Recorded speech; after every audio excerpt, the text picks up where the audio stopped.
Well, there may be white sandy beaches near Miami, but it's no vacation tonight with just 3 rounds remaining until the Area Truck Series playoffs. Drivers are absolutely in the last parts of the season where they can earn themselves a win and earn their way into the playoffs of Bristol, Kansas, Iowa Auto Club, and Chicagoland.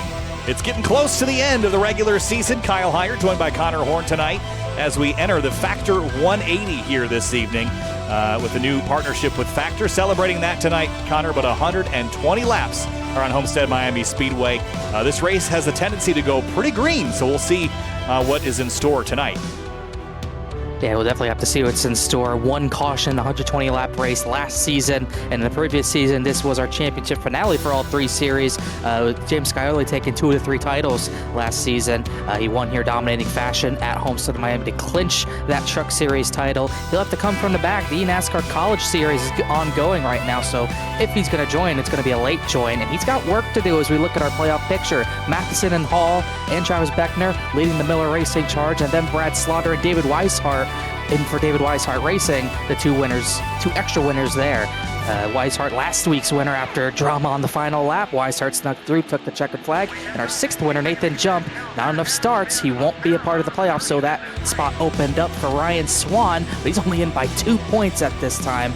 And cut line's tight between those 2, but he's still got JT Poole, Tom Bourne, Scioli himself, 33 back. Still plenty of players with 3 races to go that can get their way up into that point total and very capable of winning are some of those guys below the cut line. Absolutely. JT Poole and James Scioli better scare the daylights out of everybody above that cut line, because as soon, and I say as soon as one of them wins because it's almost inevitable, that will shift that cut line. The question is, will they get that win before the playoffs begin? If they don't, it's all for nothing. So there's a lot on the drivers' minds heading into the next 2 races, and if you're looking at the calendar and expecting it to go down to Talladega, you better not plan on that. Homestead and IRP are the last 2 tracks on the regular season where you can control your own destiny, Connor. So tonight and next week are critically important to make your way into the playoffs. Yeah, you're going to absolutely need to have good finishes. If you're not capable of winning, you got to be in the top 5, top 10. Scioli, if he can't close these races out, he's going to have to finish very high up. He's almost got to be top 5s for the last 3 weeks. Wineland, Shane Wolf, Gary Waterworth, those are drivers who are probably going to need something to happen and try to win a race. There's even drivers below the top 20 that can still get in. Garrett Grant has won here in Miami before. He could get a win here tonight. Greg Mitchell, Senesac, drivers capable of making it to that Final 4, but they need to get going soon enough. And, of course, this is the Factor 180 here tonight. Looking to eat healthier in 2024, no need to fear. Factor is here. Choose from over 20 different meal options each week, including keto-friendly choices, calorie-smart meals, and vegetarian options. Factor meals are prepared with nutrients and ready to eat in 2 minutes or less, saving time so you can enjoy your day without meal prep or cleanup. You can click the link on the twitch.tv/area iRacing site to get started, or use the coupon code FACTORS E46850 to save 50% off your first box. Thanks to Factor for partnering with the Area iRacing League. And qualifying is underway. It's been slow for takers so far here, Connor. We haven't seen all but one truck take to the track. Everyone kind of waiting this one out here to see if the weather improves. I don't believe it will, based on the sim time. It's about 2 p.m. As we look at that track tap, it's scorching. It was actually maybe 15 degrees lower in practice, so maybe they're hoping that they're thinking that the clouds might come over the track, maybe save some of these drivers. I'm sure they're cloud watching, wind watching, everything, but for now, like you said, only Ryan Swan comes onto the track. Yeah, just starting his lap here, so he'll be the first driver to lay down a time as he drops down here into turns 1 and 2. Now, last night in the Cup Series race, we saw people running from the white line all the way up to the fence, and we saw that for the entire race. What we didn't see a lot of was tire wear. Now, I assume that will change a bit tonight here, Connor, but with less horsepower and a bit more downforce in these cars, I'd anticipate almost flat out, but you see the wiggle there. Maybe the weather will play into that. He'll definitely play into it a little bit. While there wasn't, weirdly, not a lot of fall off, Ryan Swan's going to spin 1 lap quality tonight, so that's going to be his attempt down in the bin. Jake Matheson, series point leader, comes onto the track. Point leader by 48 points, by the way, shown through his 3 wins. He's on track right now, but it was kind of weird last night as he'll go off the top of the board. No one else is putting a time down currently, but what was weird about it is that in the 40 laps I did last night, it was not falling off much time-wise, but it was, the tires were gone. I mean, you were not full throttle for a very long time until the very exit of the corners as JT Poole stuffs in the wall. So it's kind of weird when you get tire fall off, but the times just aren't reflecting it.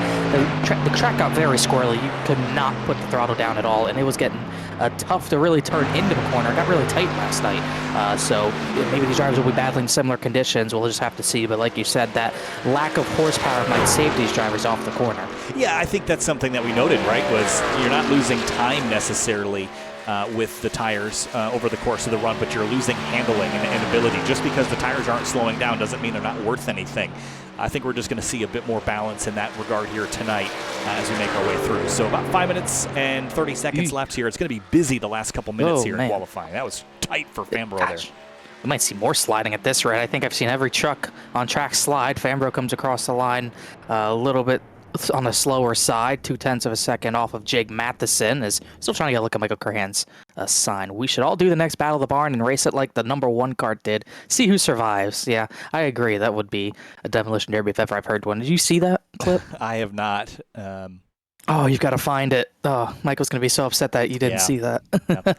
Oh, it was funny. Travis Beckner waiting his turn to qualify. We've got Eric Wineland as well on camera tonight, as well as JT Poole, who took one shot, and there, as we just finished that, he has just come across the stripe, and he'll put it in the fence. It's good enough for second out of the 5 trucks that have laid down a time so far. But again, slow takers, but they're running out of time. They got to get on track eventually if they want to have a shot at qualifying at least. Sent that clip to you if you want to see it. That's what Curhan's referring to. It was hilarious. But yeah, that's how JT Poole ended his race last week at Michigan. It was after the line at least, but obviously a chaotic finish to that. It kind of claimed him there as go to Bobby Tinch, one of the runners in this field tonight. Oh, gosh. Ooh. Watching the clip. Yeah. Well, I can tell if you're watching Bobby Weaver now, but yes, that clip is hard to believe as Bobby Tinch comes across the line. I don't know if that's to start or end his lap, but it looks like it's to start his lap. Higher line. Travis Beckner is working his way up to speed as well. And he was a force to be reckoned with last night and was almost in position to win, but slipped back right at the very end. So we know that skill's going to translate pretty well to the truck, so we'll see how he does tonight. Right up against the fence there. Out of turn 4, carrying good speed onto the start of this lap. Important and very tough to carry this speed correctly, and surprisingly he's going to go to the top for his fast lap. I've seen this work in the past. We'll see if it works tonight. Looks like that turns 1 and 2 area is getting shaded just a little bit. Focus on his face. He's so intense when he gets up on the wheel here. It's so fun to watch. And again, he's probably going to go to the bottom in 3 and 4. Tell me, Connor, as of late, it feels like the top in 3 and 4 is a lot trickier to get to work than the top in 1 and 2. Big wiggle there. Yeah, it's just not the same as it is in 1 and 2. Turns 1 and 2, the radius just feels more correct as he loves that lap. He's going to go, where's he going to go on the timesheet? Yeah, he goes pole by at least 400th over teammate Jake Matheson. He loved that lap. But 1 and 2 is not the same as 3 and 4. It really does look like it from the naked eye, but they're just not the same. Turns 1 and 2 can carry a little bit more speed, but the middle of 3 and 4 is just a little bit sharper, I think, and that's why that top line doesn't really work, because really in the middle of the corner you have to turn it down harder, and you just don't get as good of a run out of turn 4 as you would out of turn number 2. So it's weird how both ends look so similar, but they still drive a little bit differently. As look at Sam Fontaine going to the top of the board, and Travis threw the camera down there as he got his lap time pipped there by a 1/10 of a second. We got to go back and watch this lap. How did he get that? He's been a great qualifier this season. He really has been. Go back and watch this from the start of the lap and tell me what you see. We'll have to see. Mason Kane just went faster than him even, and Curhan. That looks like that track time's down to 119. Oh, it has gone down 10 degrees. It's at least 8 to 10 degrees. Yeah, Mason Kane went 33.804, but that's all it was. Fontaine did go to the bottom, so maybe the top lane wasn't the way to go in 1 and 2. So you can see how big of a difference. We last looked at it was 127. That's already 9 degrees down. It's getting lower, so I don't think we're done seeing pole times go up. Garrett Grant just went second. Danny Ware's into the 5th position, and let's see Eric Wineland a little bit further down. He just started his lap. He's running the very middle. Weishart's coming to finish his, and Bryce Senesac goes second quick. So all those trucks waiting around to make their qualifying effort seems incredibly justified. I've never seen the temperature drop that fast, that consistently, and certainly not with a delta that big. Yeah, it's honestly surprising, but I think everyone just caught the clouds at a good time because I'm not sure if it's going to go down anymore. Top of the board. Weishart, he goes pole, and he's on a heater. He gets into the 7s. That is crazy quick for Weishart. Weiland goes 10th. Greg Mitchell was working his way out of 4. About 30 drivers in tonight, so qualifying is going to be a little important, but maybe not too important. Greg Mitchell goes 14th on the board. I can't tell. It might be a new scheme as well. I don't remember seeing that much black on the number 2 truck. Half a dozen trucks are not going to put in a qualifying effort. Lacatus will be the last one to do so. Big wiggle there in 3 and 4. It's still slippery on that end of the track. Big slide. Yikes. That'll throw away that lap for Lacatus there, unfortunately. Gonna slow it down. Going to be at the back of the pack, but like you said, a few drivers not putting down times because the majority of them are not in the field. Actually, the only driver not in the sim is Scioli. Like we said, he is finishing the College Series race. I don't remember where they are, but that's going to run a little late. So we'll go through the entire 5-minute warm-up to see if we can get mainly him in. I'm not sure if there's anyone else getting ready to get into the session for the Factor 180, but he's one of the 5 drivers who didn't put time down, including Balliet, Slaughter, Caps, and Ryan Swan, who Swan made a mistake. Yeah, that's the idea of this warm-up time is to use in instances like this or server issues or things of the sort. So we'll use all 5 minutes and give those drivers the opportunity to get into the race. Race fans, be sure to subscribe to the Area iRacing Twitch channel. As a subscriber, you'll have Area iRacing emotes to use in the chat. You'll also earn double channel points as a subscriber that you can use to redeem for free merchandise, all at the price of just $5 a month. That's twitch.tv/Area iRacing. So going back to the point standings here, Connor, we've got a couple of races left to go until we get to the playoff section, but Talladega's a crapshoot. But as we look at tonight, who is the driver on this list that has the most potential to win this race? And then the next week, we've got Indianapolis coming up. Who's going to win there at IRP? I think this week it's hard to not look at Jake Matheson. He dominated last night. No one could really have a shot at him. Even on older tires, he was able to hold on to a pretty sizable lead near the end of that race. So it's hard not to look to the direction of the 52 tonight. IRP is going to be a little bit different. It's going to be a little harder to separate yourselves from the rest of the field. But we did see JT Poole kind of dominate in this series for his first career area win. Last season, he dominated IRP, and we're going back there. Last season, he wasn't eligible for the playoffs, but this season, he's really he might need this one, I would think, to get into the playoffs. Extremely fast there, but it's going to be tough to pass there for sure, as we've always seen at IRP. We'll just have to wait and see who can. If he can outrun Matheson there, that shows him he can be a big title contender. But it's gonna be hard to outrun Jake Matheson. It is every week.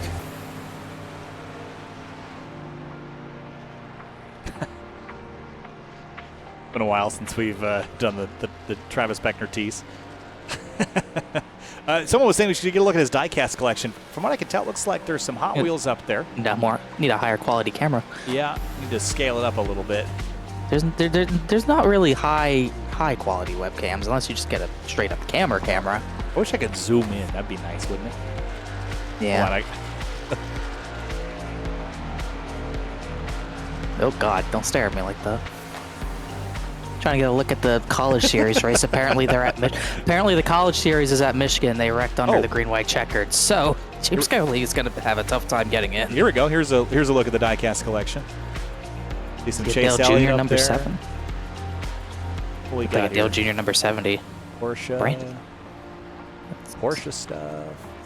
That's one of the Yates 28s. I don't remember Dale Jr. driving a 7, but it looks like Dale Jr. driving a 7. He's going to get us something here.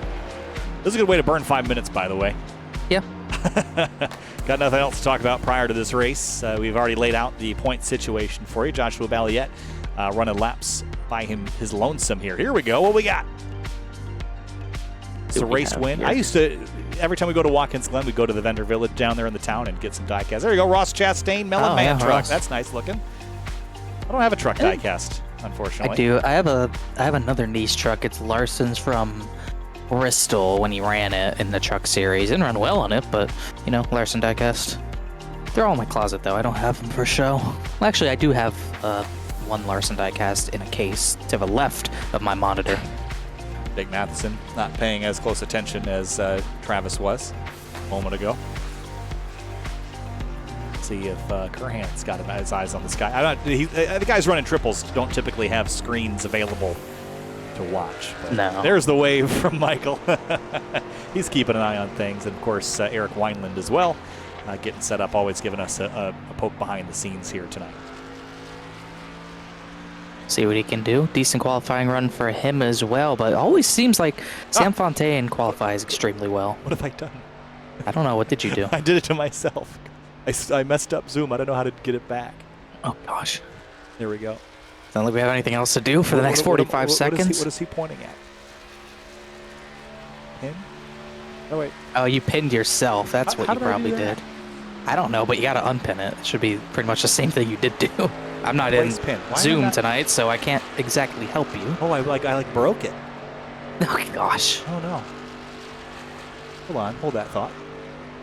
See? It's gone. There you go. Well, I mean, that looks okay. I just need to leave. Sign him to that.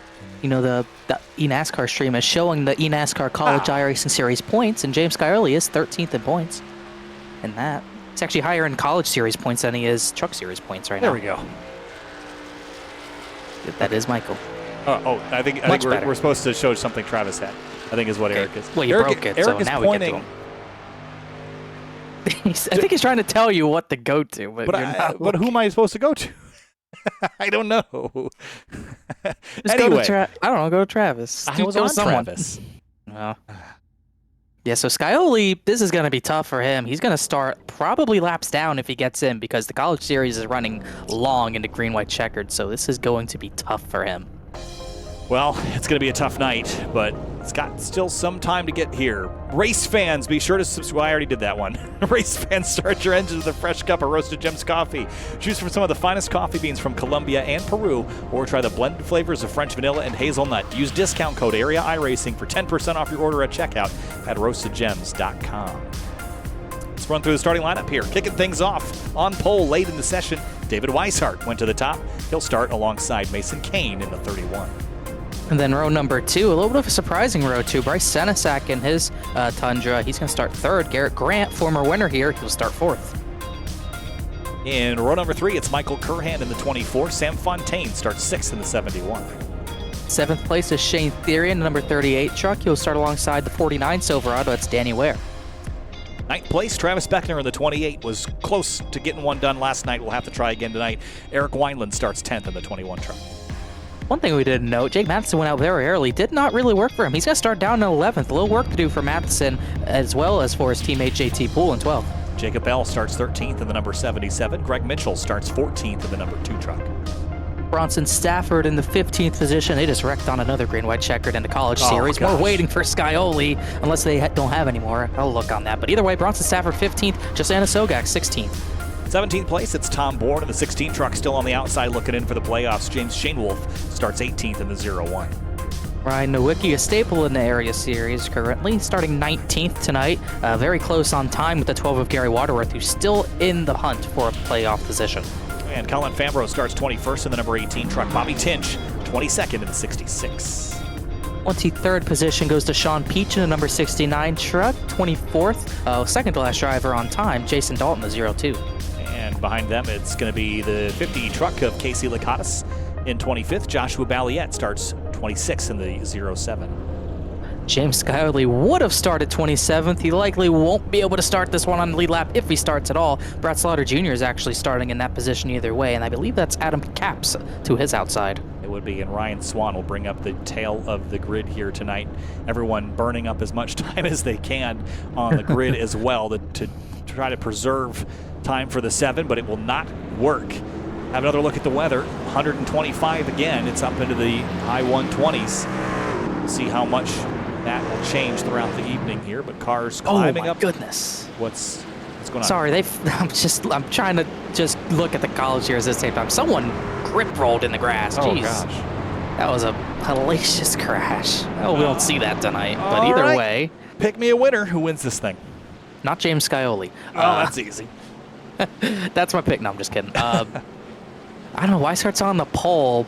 It's just hard to bet against Jake Matheson. He's so fast. I think the only reason he's not on pole is because he qualified a little too early. I'm still taking the 52. I'm going to go with the 28 of Travis Beckner.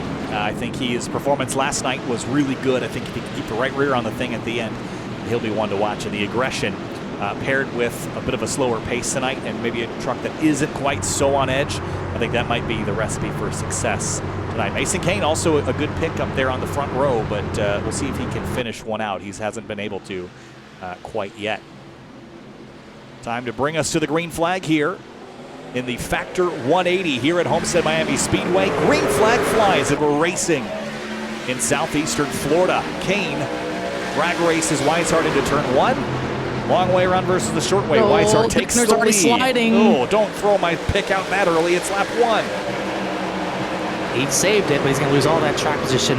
Homestead's always like that. You have the least amount of grip in 1 and 2 at Homestead Miami on a restart on cold tires. It never fails here. This track only, it's the worst. And that's obvious. That's got to be what caught Beckner out. Now he's got to keep the tires in a better window, and now he's got all that ground to make up. But Weishart leads lap 1 anyways.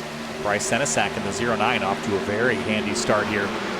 Took a look at Garrett Grant. We didn't really mention the 5 a whole lot. A big crash. I can't tell who's in the wall. Jason Dalton. Jason Dalton and Balliet, I think, came together. That was a big hit. Still green. Now we'll stay green, but here's a look at it. Oh, that was with Beckner. What happened there? He might have gotten right reared from, was that Peachin behind him? How about a look? I don't know. Oh, no. Oh, they just tangled. Like, oh, gosh. It looked like, yeah, him and Dalton are both pitting. It looked like Dalton just checked up for the corner earlier than what Beckner was thinking, and there was no reaction time to be had. It just couldn't react in time. And gosh, that 07 took a hit. Yeah, that was a big impact there. That will likely put him by the wayside. And with no yellow, that might be end of the night for Balliet and potentially Dalton as they're both down on pit lane. So battle for 6th here. Sam Fontaine grabs it. Shane Therian drops a spot. Danny Ware on the bottom of the 49 looking to move forward a place or two. Therian wiggled a little bit. Fontaine wiggled a little bit, but still got the spot anyways as the top 6 single file out. Now Ware under Therian. Almost 3 wide. They are 3 wide. Mitchell Wineland and Jacob Bell. Plenty of room for it, but tough to make it work when everyone's really sideways off the corner, but you got the room for it. This will benefit Bell, I would think, as Mitchell's going to be the loser on the bottom. He'll tuck back in line just ahead of 01 of Shane Wolf. Look at the 88 of Anasogek testing the waters up by the outside fence.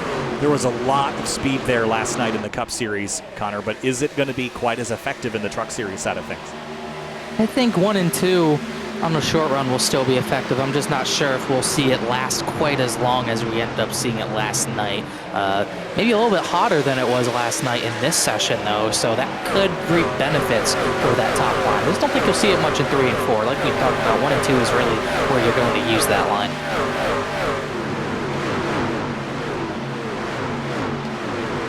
Bill works their way through 3 and 4 once again. Lap 5 complete. Anasogak still testing the waters up top. Jacob Bell's there as well. But Weishart leads by 0.4 of a second over Mason Kane and Garrett Grant. Pulling away, Kane kind of letting him go, I would think, but we haven't seen the best tire saving from Mason Kane this season. Also not the best internet, but that's besides the point, as he blinked a little bit there on my end. But Garrett Grant keeping it down in that 3rd position. No battles at the front. Everyone just kind of trying to mind their own and keep the tires on it. First battle is really just Anasogak, and he's not even really in a battle. He's just the first one testing that high lane right now in 3 and 4. Got a decent run. Shane Wolf, you see that thing walk up the hill? That thing went incredibly tight. 3 lanes up there out of turn 4. Gosh, I'm trying to still watch the college race at the same time. They're wrecking to the line, so we should see Scioli in at some point. I think he finished 7th or 8th, so good for him. But it's at much cleaner point, here. I mean, 7 laps in, you'd be minimum 15 down. Is there much point at all? It's the question. Just any positions you can get. Dalton and Balliet not getting back on track yet, so gotta hope for attrition at this point. Oh, Grant just had a big wiggle from 3rd. You get wiggles like that, you might see the attrition rate pick up, but he got sideways. Now, I imagine as the tires burn up, as you pointed out last night, they would just get treacherous after a while. Already, we're seeing half of the lap time loss that we did in the Cup Series last night. 0.4 down off our best times, 8 laps into the race. We were only 7/10 down after 40 laps on track in the Cup Series race last night. Yeah, and it was kind of weird just driving that first run after arcing it. It felt like I was falling off much worse, but every time I would look at the times compared to my best, I was still only 4/10 off or so after around 40 laps. So it was just really weird to see, but definitely looks like we're going to get a completely different type of race as far as those tires are concerned, because that fall-off's already pretty big. Weishart's already, like you said, he's down almost 6/10 in under 10 laps. So very different race tire-wise, and it might be a different race strategy-wise as well, because I don't think we're going to be able to have a one-stop be a possibility. I think there was going to be drivers trying it last night if it went green to lap 70. We're not going to be close enough today, so we should see some pretty early pit stops as James Scioli does roll off of pit lane. Yeah, he was in there pretty quick, actually, but 9 laps He down. had it ready. Yeah, he did. He's going to go 9 laps down this time through and have to salvage what he can. And maybe, if he plays his cards right, he could get a whole bunch of free passes. But 10 laps without a yellow, who knows what this night holds. We'll just have to see if he gets beaten and banging like Fambro and Bronson Stafford did for 19th. Maybe he'll get those yellows. They banged doors in turn 3, and they weren't happy with each other, and they're still side by side for that spot as Scioli comes on track. At least the one benefit of this, he'll have fresh tires to get through those guys, at least get 1 lap back, hopefully. As he just passed Travis Beckner. It's the first clean pass he's made on that 28 in a while, I think. Stafford had a big slide there out of 4. John Peachin will pull to the inside. Brad Slaughter Jr., remember he started it at the tail as well, 28th. And also trying the high groove. Maybe see if there's speed up here to be had. Now, to note, Hannah Sogak is up from 16th to 10th, and he's mostly been using the high line to get there. You're not going to go anywhere just running the bottom. If you want to try getting to the front, you'll be on that top line just trying stuff out, while the guys on the bottom just trying to conserve their stuff for the long haul. Wineland and Bell had a big slide. Now there goes Shane Wolf. You think it's raining, but how slick it is. But nope, not yet. Sunset goes by Curhan. What I can tell, Dalton and Balliet seem to just be out for the night, so that's 2 spots that Scioli's already gained. Dalton is definitely out of the session. Balliet might try to get back out. Oh, Shane Wolf in the wall. Everybody scatters. Bourne going to go on by. And there's that 7 right in the middle of all of it. Yeah, fresh enough tires where maybe he gets to 8 down, but he would need a well-timed yellow. As Bourne almost slid up back in front of the 0-1. As you can see how much it's spreading out, even with, I wouldn't say a small field, but it's probably one of the smallest of the season. We got 27 trucks on the lead lap, all separated by 12 seconds already. Michael Curhan on the lookout to grab a spot here from Bryce Senesac, who started up in the 2nd row. Curhan looks to move forward, and it's Bronson Stafford in the 61, around at what looks like be the exit of turn 2. And Bronson sounded upset on the radio, but the majority of people are telling him that he's been pinching people. So, him and Brad Slaughter at contact. Yeah, Lakatos doing a great job to slow down to avoid that. Well, that is a lucky dog for the 7. So that's 1, but we'll see. Didn't really see how this started. 8's running his line. Yeah, 61 just kind of comes down there a little bit, yeah. Slightest bit. And usually the white line, you usually want to be on the seam, not exactly the white line. Brad Slaughter ran that seam. Those tracks that you don't want to be right against the white line. But I always look at these as how much racetrack is below you and how much racetrack is above you, and do you really need to be down on the door? And that's what we were kind of seeing. He had the contact with Fambro, and to my view, it looked like Colin had the line that Slaughter pretty much had, and at that time it bit Bronson Stafford, and I'm sure he'll see otherwise as majority of the field comes down. Mason Kane does not, surprisingly, but almost everyone else does. That I don't know. Is perplexing. It's going to be tough. Get 4 extra sets tonight. So we're just trying to save one. Maybe he thought that Moore would do what he was doing. But I don't like getting back in traffic. I mean, because he's going to get run over on the restart. I don't like being back in traffic without a really good understanding of how this race is going to go, because I could get stuck back in 15th and then in a wreck, and then whatever strategy I'm playing doesn't matter anyway. So I'd be pretty conservative here at the start of the race until I know how it's going to feel. Weishart, Grant, Curhan, Senesac, Matheson, the first 5 out. Matheson got up pretty far initially, but he actually crossed the line 8th, so we actually gained 3 spots on pit road from my count. Besides Casey Licata's just rolling through, trying to get his lap led. Mason Kane might steal it from him, but it is definitely surprising. Mason Kane's definitely in a rough spot because there's nowhere to go but backwards at this point, especially if we got a green flag run. I don't think, if we get a pretty long run, this is going to be really rough for him. What he needs is maybe 10 laps and then pit, then have a tire advantage going for a majority of the field. But yeah, he definitely got caught out a little bit as Scioli gets back to 8 laps down. I'm sure he was wishing that would happen maybe 10 laps from now so he could be 7 down instead, but you know, baby steps up to 28th position, but definitely not looking good points-wise. This is, if he doesn't get extremely lucky to get those 8 lucky dogs, he's going to need a win in the next 2 weeks for sure.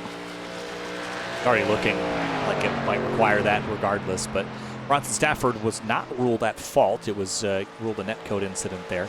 Maybe, I mean, they definitely made contact, and I think I don't know that netcode caused it. I think the subsequent spin and the severity of the accident maybe could be attributed to netcode, and that's maybe why they didn't pin it on anybody in particular. Yeah, I guess they figured that he wouldn't have spun if it wasn't for netcode. And looking back at it, they rubbed doors, and then the 61 kind of shot up the track in a very unrealistic motion. So, like you said, I think the severity was caused by netcode. I don't think the actual incident was caused by it. Right. But definitely got the wrong end of a stick.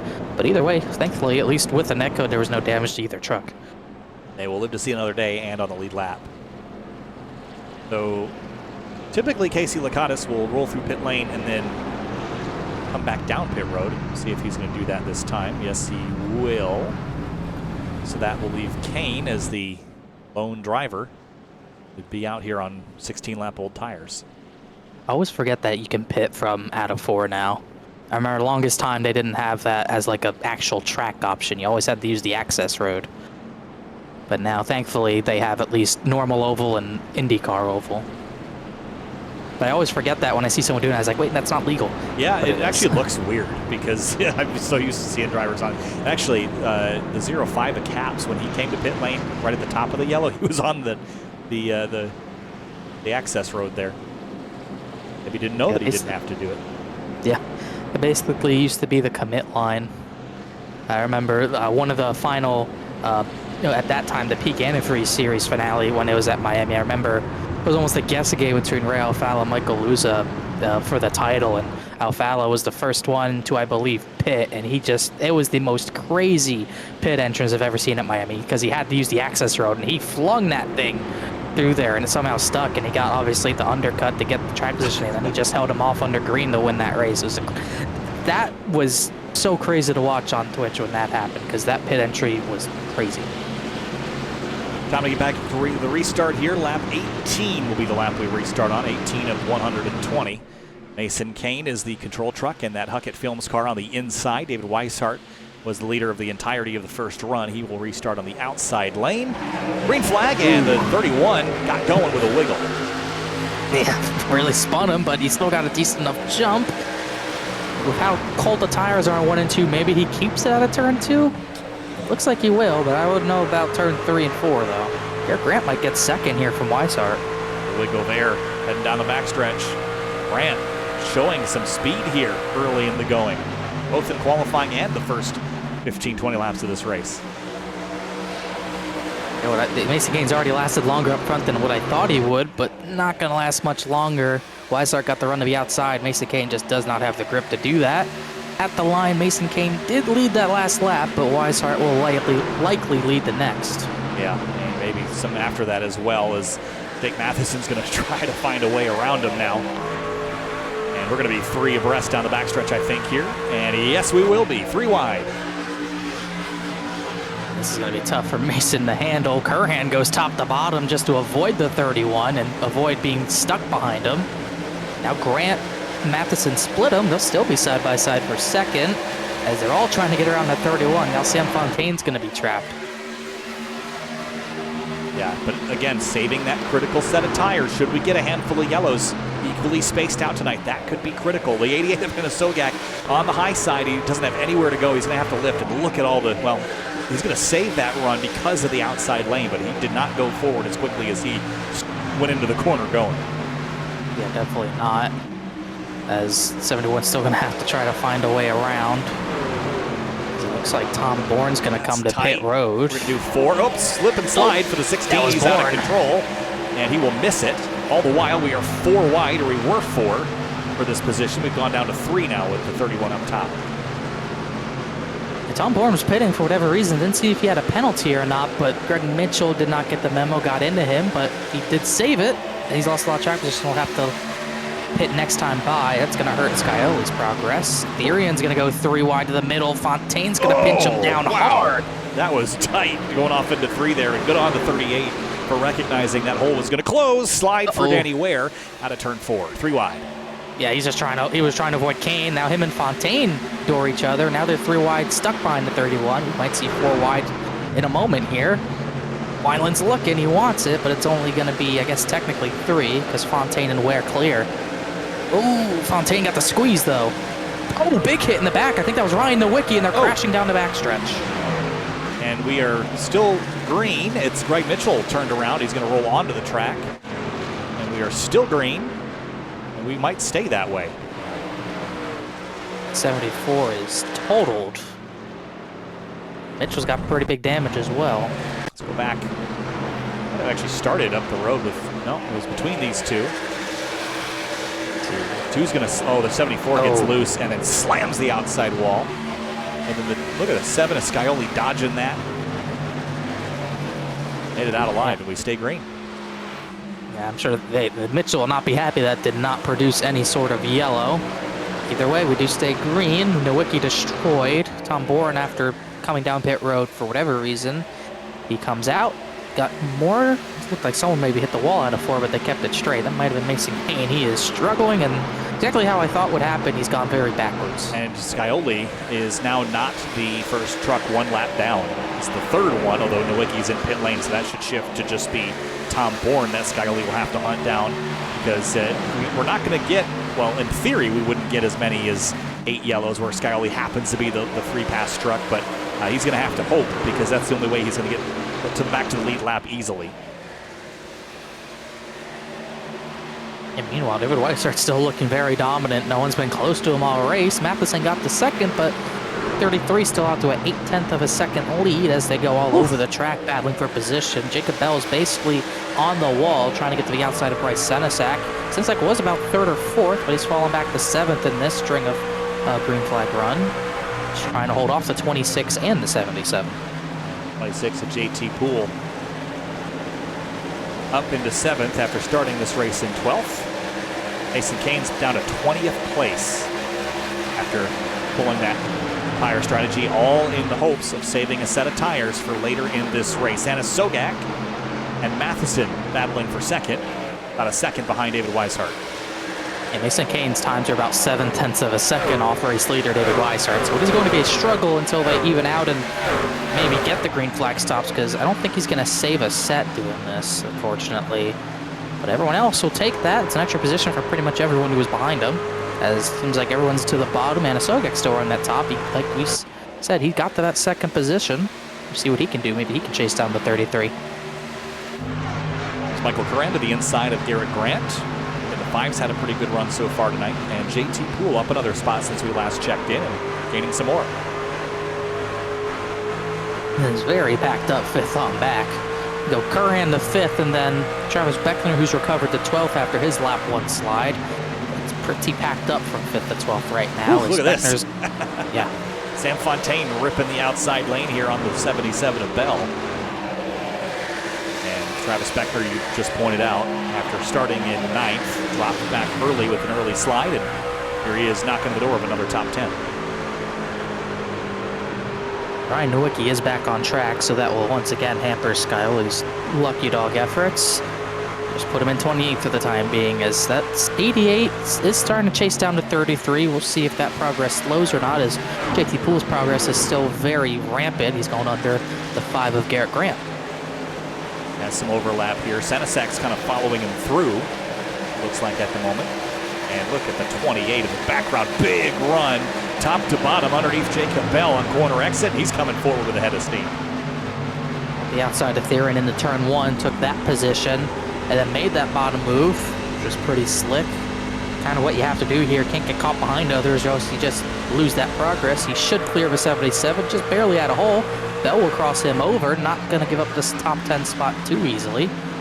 Theory and Wineland battle behind and just watches this other battle.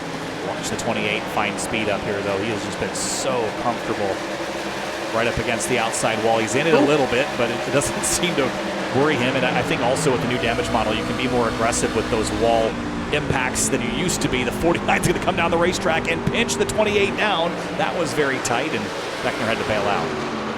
Not even sure if Danny Ware thought he was going to be down there for position, but either way, it worked. Nowicki, slower car, gives way to the lead pack, as now Fontaine and Beckner maybe made a little contact there, but they keep it straight. Beckner's still trying to maintain this progress and momentum he has, but kind of stuck here for a little while as Senesac, JT Poole pull away. As that battle between Grant and JT Poole still goes on. Grant doing a nice job here. Middle of the road down here at 1. Look at JT. He's right down on that white line. We haven't really seen a lot of drivers be able to do that consistently. And Beckner try to clear Fontaine out of turn 2. He'll slot right up ahead of the 71. Fontaine knows that spot's not going to be gotten back for a while as Beckner gets through. Fontaine's still running a little higher than most, but not really working. He's starting to fall back. Big wiggle on the front bumper of Eric Wineland as 21 looks low. Therian looks low on the 77, who's also falling back a little bit. And Poole just cannot get by this 5 of Garrett Grant. He's giving it everything he's got. Eric's just not making it easy for him. Toyota Chevrolet side by side down the back straightaway. Look how stoic JT is right now, just absolutely at work in the College of Racecraft here at the moment. Thought he was going to try a slide job there. It's really the only way you can get this position, this pass done when the driver on the outside doesn't take that high line. If they just want to hold you up, they will pinch you to the bottom, exactly like Garrett Grant is doing as Beckner goes to the inside of Danny Ware. So really the only way to combat when they pinch you like that is to just slide up in front of them, but I don't think JT is willing to do that quite yet. Doesn't want to risk hurting the tires any more than he might already be doing, being pinched down there, as he's going to lose more momentum. Grant will keep this spot for at least another set of corners as David Weishart's lead not coming down much anymore. Anis Ogak has kind of stayed 0.8 of a second behind. Maybe that top side starting to wear down his tires. Oh, big crash. The 28's hard in the wall in turn 4. And got turned right into the fence and straight head on up the hill into the safer barrier. And that was with Danny Ware. They were just battling, and Ware might have gotten away with it. 28 has not gotten away with it at all. That thing is absolutely destroyed, and so is my pick to win the race tonight. Oh yeah, that right front's not operational anymore. Don't know how it's going straight. What's gonna happen here? It's on the bottom here. And just kind of drifts across the nose of the 49 and saw that at Vegas last year. Battling with the 7 of Skyler, almost the same thing. Just kind of come together. And we just talked about how, you know, getting pinched down there, you wouldn't necessarily run the white line, but he gets down here, and it's kind of hard if you're the 49 to sight a racing line, right? You can't really follow much when that's all happening. Can't see a lot because that 28's there, and he drifts up. The 28 does come across the nose of the 49, and I don't think Ware tried to draw that either. I mean, obviously didn't work out very well for him, so I don't know why he would have done that on purpose. No, I don't. I mean, the best thing you do there is lift, but you never really do that because you never really think that they're going to come across you and do that. Yeah, but I think it seems like it happens a lot. I mean, listen to the throttle here. It was too late at that point.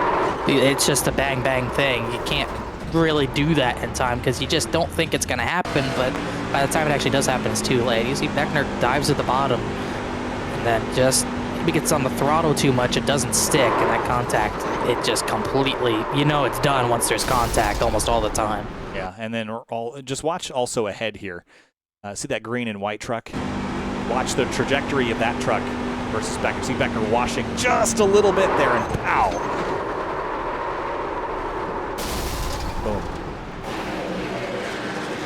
Yeah, Second pit JT stops Poole. did happen, and everybody is on pit lane this time.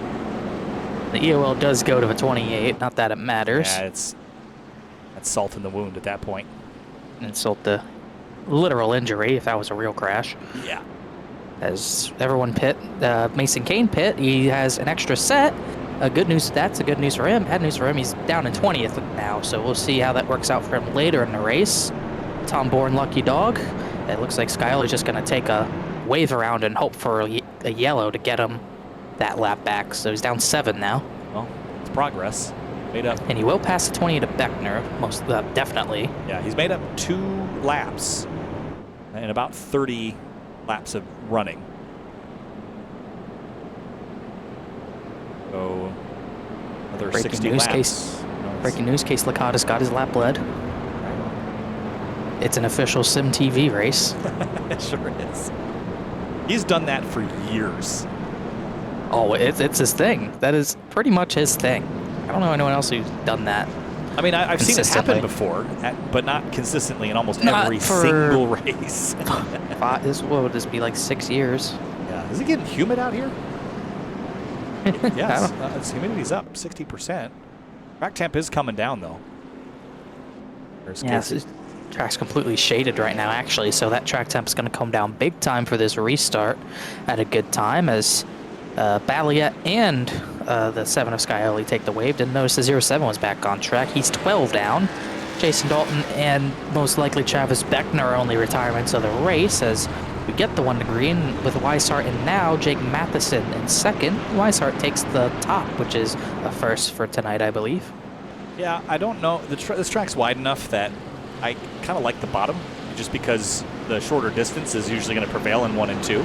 But provided that outside guy gets a really good restart, they could beat you into the corner. And if they do that, then you might just get beat. So that's a consideration. Before we get back to the restart here, we've had a couple looks at our Sim Rat Market replay. Race fans, head over to simratmarket.com for custom iRacing paint scheme templates that are simple and easy to use, so it keeps you more focused on the racetrack. simratmarket.com. Getting a 1 to green here. Yeah, but Brett Slater Jr. is having internet issues again. I think Dawson Miller said in the iRacing chat that his ping was at 1,066 at one point in the last run. It's not getting better, so maybe he'll hold on to get a good finish right now. It's not looking good. He's blinking back there. Either way, we're going green. That's going to be distracting for Shane Wolf here. We get the green flag, lap 38 back underway. Weishart. Oh, he's in a wall. Oh, boy. Yeah, he's going to have to bring it to a halt there. But Field makes it through. That happened at Daytona to him as well. He's had bad luck with that. What does he have? He has Spectrum? Yeah, it's all Comcast garbage. Yeah, same thing. Shane Wolf says he got a black flag. I'm sure that will be cleared. That'll be not much he could be doing. It's Matheson and Garrett Grant for second. Look at Justin Anasogak trying to really ride the top side on the new tires. But it's worked. Matheson the second. It might need a lap or two to really charge up, but that outside lane has worked for Anasogak here tonight, and I don't anticipate that advantage going away anytime soon.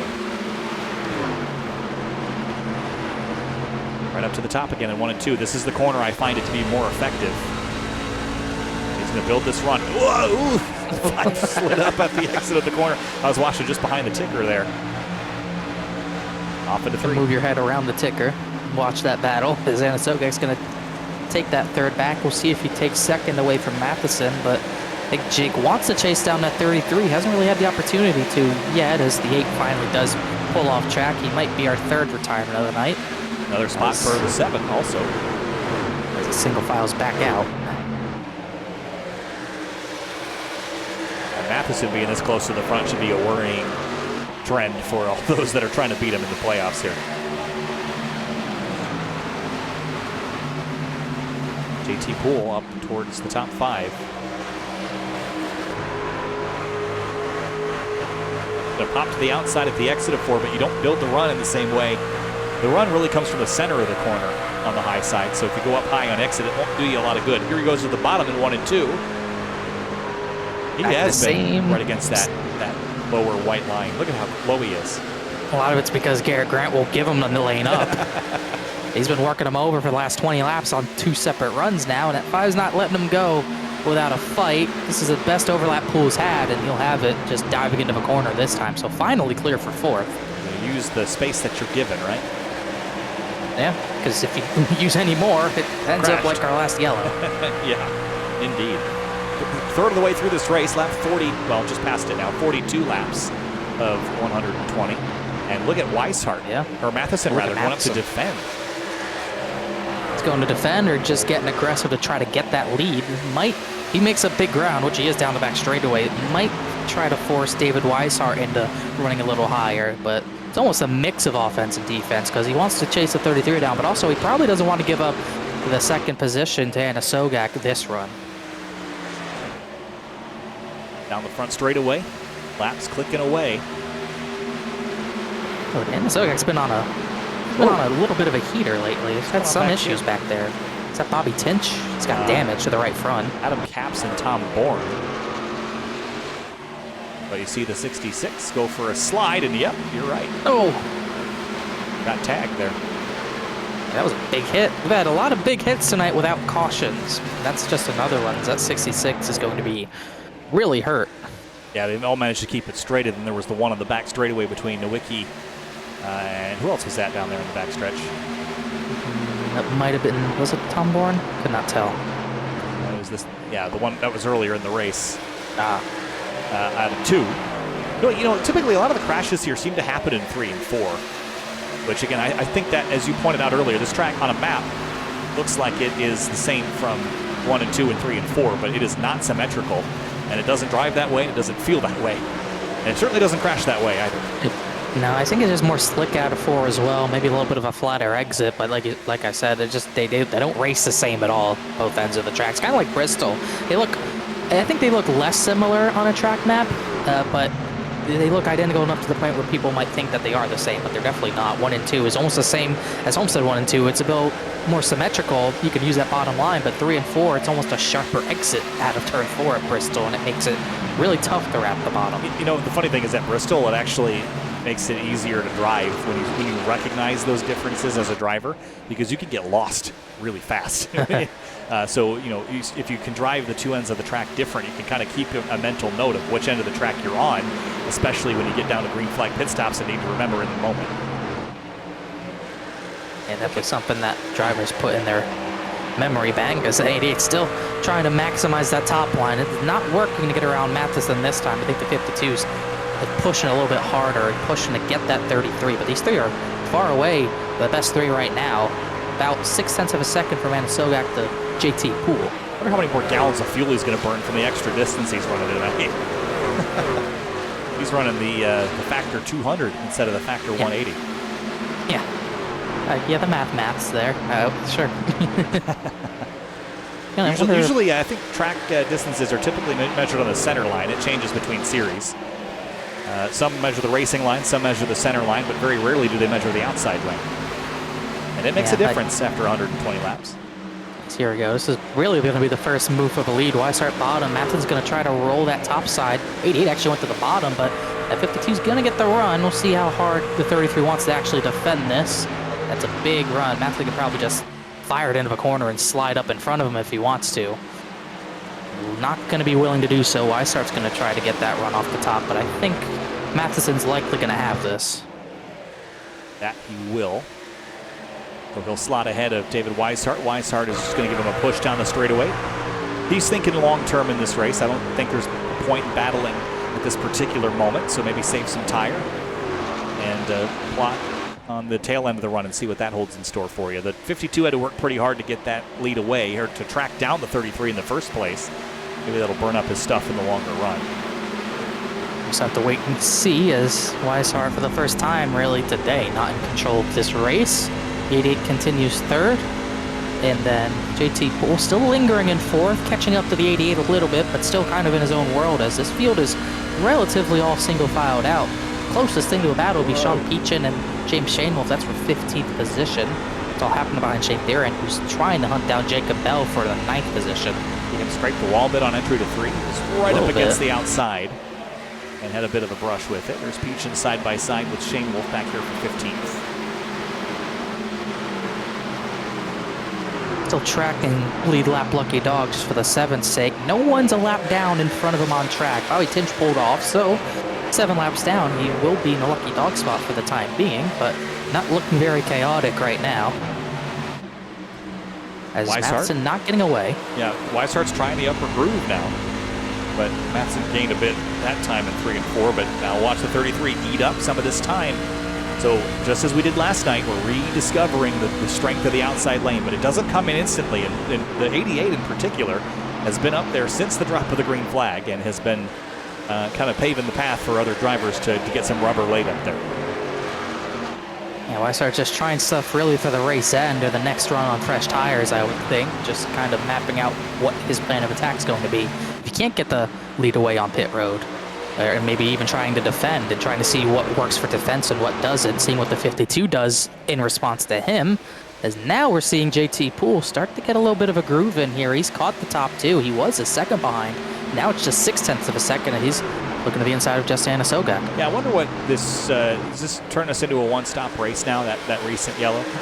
I believe so. I think we can make it about 50 laps, so they pit around lap 36. Everyone should be good with a one stop to go. Curran just pulled out. He's going to look past Garrett Grant. Eric Wineland sizing up as well. He's moving forward, that 21 is. Garrett Grant just, he doesn't want to run that top. He's like, no, I'm taking my bottom line. Pinching everyone down, and it is working. It is very frustrating when that happens at a track like Homestead. It's almost like Richmond. It's just frustrating when you get pinched down, when you know you probably don't need the run up there. They don't need to run up there. Grant now, you can see he wants that bottom line because now he goes to the very bottom, and Curhan gets that top line to get a run. Meanwhile, JT Poole gets third. And JT just cleared Sogak here, and Justin's going to go right back to the outside, not giving up on this strategy here. Weishart's keeping Matheson very honest. He's a lot closer at this point than I would have expected him to be based on how quickly Matheson took the lead away, but Weishart has found his own pace to keep up. Especially since Weishart kind of gave him the position. He could have went back to the bottom, chose not to when he got the run back after Matheson made the pass. So definitely just trying to work over the 52 and just see what he's doing and just kind of learn from him a little bit, I would think. But he's got to make sure he doesn't lose second because JT Poole is still faster than both of these drivers. They both went to the bottom in 1 and 2. It looks like they're going to do the same in 3 and 4. Why is that? Why would you find speed up top and then when you get to the lead, drop right to the inside lane? You're just not going to save tires up there. If you know that driver in front of you is not willing to run that top side, then you're just going to run the bottom regardless because that's the line you're going to use to save the tires. And you can still make up decent time doing it because the 26 is doing so. So when the bottom is almost always where you want to be to keep those tires, mainly the right front on the car or truck. So that's what both these drivers are doing. They're almost 4 wide for about 17th, by the way. James Shanewolf's on the way top. He's actually in the wall. Look at that. That was a pretty interesting battle back here. A group of about 5 trucks between Shane Wolf back to Casey Lakatos in 21st. They're going to be 3 wide again here, almost, as Waterworth goes way up top. Oh, someone hit the wall hard. Ryan Swan hit it pretty hard out of 4. That is a decent size hit. Let's see. Was out of nowhere, too. Saw this in... Yeah, saw this in qualifying. This time he overcorrected. A sinking feeling when you catch it and it grips and you weren't expecting it to grip as hard as it did. That is a frustrating scenario. Look at JT Poole reeling in these 2 leaders. Once again, last time by was the fastest truck between those top 3. Garrett Grant was actually faster than all of them, and then Michael Curhan was faster than everyone ahead of him, as they're all over the place for 17th still. As Danny Ware going by Shane Wolf, but these top 2 still right next to each other, but we're starting to see Weishart maybe fall off just a little bit. Almost feels like Matheson can hold that bottom on exit a lot better than that 33, and JT Poole is a lot stronger off the corner. See the amount of tire wear we're seeing. We are almost 2 seconds off. This is triple the wear that we had last night in the Cup Series race, and that changes the outlook of this race dramatically. You get comers and goers when you're burning up stuff quickly, but the whole top 10 is kind of coming back together here later in this run as we approach halfway. I won't say, I don't think it's really draft. I don't think that plays a lot of a factor here at other 1.5 miles, but just a lot easier to be even here a lot of the front runners just because of how little power you do have. So you don't have to be as precise on the throttle on exit the corner. You still have to. The tires are wearing pretty significantly, but it just reduces the spread outness when you have a bunch of fast drivers. The top 22 separated by about 8 seconds, and that's just not a lot for the fall off we have right now as now JT Poole is attacking David Weishart. Yeah, Good battles all in the top 10 here. JT's going to go to the bottom. Weishart runs up top on a defensive note here. He'll keep the foot planted to the floor, and it should re-clear JT by about the halfway point down the backstretch. Right about there, yep. Gonna stay up there. He kind of goes cautiously to the bottom because JT's gonna fire it in a little faster. Throttled up mid-corner. That's usually where the most tire comes from. Too much throttle center off, and that's what happened. He's gonna give Poole the top this time. He slid off the top out of 4. He was kind of walking down the hill, and JT saw the gap open and put the truck in there before David could close it back up. Crossover here. Yeah, Weishart went back into the center of the corner, cleared him, but now Poole's got the bottom where he wants to be, and now they're blocking a little bit for about 4th or 5th. And Sogak's falling back now. Now Garrett Grant and Curran are trying to fight amongst themselves while also fighting the 88. JT clears Weishart for second, as behind him things are getting pretty interesting there between Grant, Sogak, and Curhan halfway through this race. Lap 61 of 120. And here we'll see 3 wide. 88 struggling, so this might be tough to pull off. Grant's just gonna completely shut off Curhan's line as he, and then Sogak's in the wall. It'll make it much easier for those guys, as it seems like everyone in this pack's gonna get by. Curhan gets by at the very end. Yeah, he was kind of the cork in the bottle there, so the pressure has been relieved for a moment. He was going, quickly for a while, but wearing out tires perhaps prematurely in comparison to those running a bit more conservatively. The laps clicking away, and now let's start thinking about when that last pit stop is going to be. With make it 59 laps to go, 58 laps to go. Where and when do you make your stop, especially if you're one of these front runners? How long can I go before I should hit pit lane? Leave yourself enough time on the back end to make up any time you lose from the overcut. They pit with about 85 to go under yellow, so I think 42-ish laps from that would be about 77, so maybe 15 laps away from splitting it evenly. But so wait, we restarted with 77 to go? Just about 84, 85 to go. The average last caution here at Homestead Miami Speedway in the Area Truck Series was with 77 laps to go. And we ran this in Season 1, Season 2, and Season 4. And in Season 2 and Season 4, the last yellow was with over 100 to go. And last season, this was a night race last season, so maybe that contributes to maybe maybe a few more yellows than what we usually have, because it's just a lot more slick. Not a title race, so not a lot of pressure for everyone, for certain others. But we pit with about 85 to go under yellow, so I think lap 70 to lap 80 is when you're going to see that window. Really, 70 to 85 is when that window is open. I wouldn't go earlier or later, much later than that. Maybe you go to 90, but that's really stretching it. Just trying to get the most out of the fresher tires at the end. I just don't think that's the way to really go about it. So I'd say lap 80 is when you want to come in. Bronson Safford back up to 15th. Remember, he had that spin early. It was the first caution of the night at lap 13. Second caution of the lap. Oh, no, that was the first, right? Yes. The Jason Dalton one wasn't a yellow early, but Stafford got good pace. Co-requisite with 8th through 10th, so he can continue to move forward, but Mason Kane denies him a spot for now. And Mason Kane, he was at the front, but after staying out, fell back to 20th. He's gotten a few positions back. He's in a battle for about 12th now, but running 14th, has not recovered as much as I maybe thought he would. Kind of stuck behind these trucks as well. As if he could get by these two, he's got a lot of room to Colin Fambro, and then even more room to Sam Fontaine, as 71 and the 18 trucks are kind of in their own world. I say that Fontaine has caught the 88 of Anna Sogak for position. That lead is starting to grow as well. Well, it was, but Poole kind of pulled it back. He's hovering 5/6 of a second behind. James Scioli, by the way, Connor, has pulled off. Did he pit? Because he did pull off. Yeah, he pulled off about 10 laps ago, actually. Maybe figured not worth it. Worth the points. No, I mean, maybe he could have gained a few more spots, but as this race is going green, once we get into green flag stops, that I feel like the chances for a yellow go down dramatically. And at that point, is it worth sticking around here for another half hour just to gain 1 or 2 spots? I'm not sure. I think he knows it's going to be a necessary win at IRP or Talladega, and that's the approach you got to take to it. You can't be conservative anymore. You got to make it, and you got to win. Yeah, can't blame that. Can't blame that line of thinking at all. As Jim Shanewolf pits from the 23rd position, might be scheduled, but it's pretty early to my count. As Balliet, he's laps down, he pits. He's on the same strategy as everyone else. Everyone on this racetrack is within about 2 laps of the same pit window. So there won't be any surprises as far as someone trying to sneak away on us on strategy.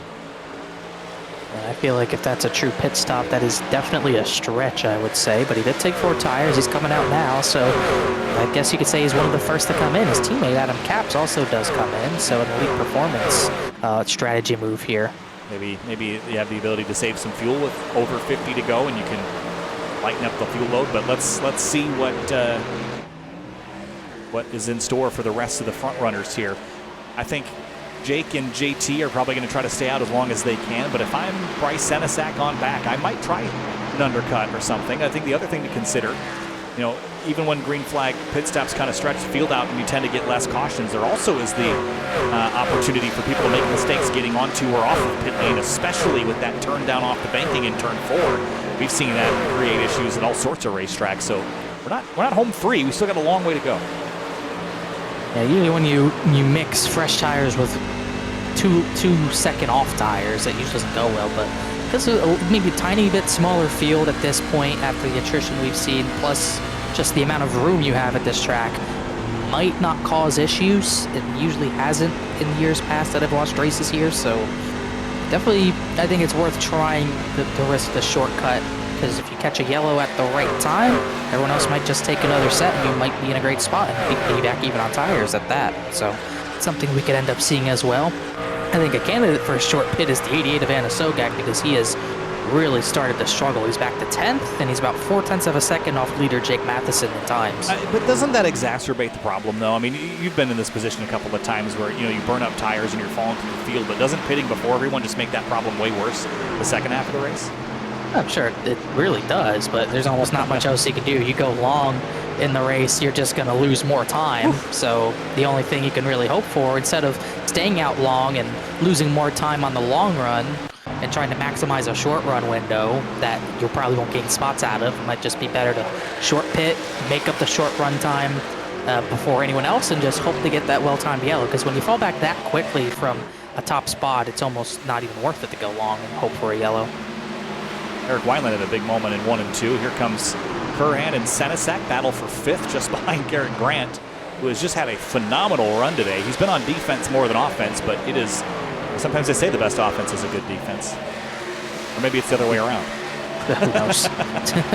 Do you know what the original saying is? Is a good offense the best defense, or is the best defense a good offense? I think it's the first one.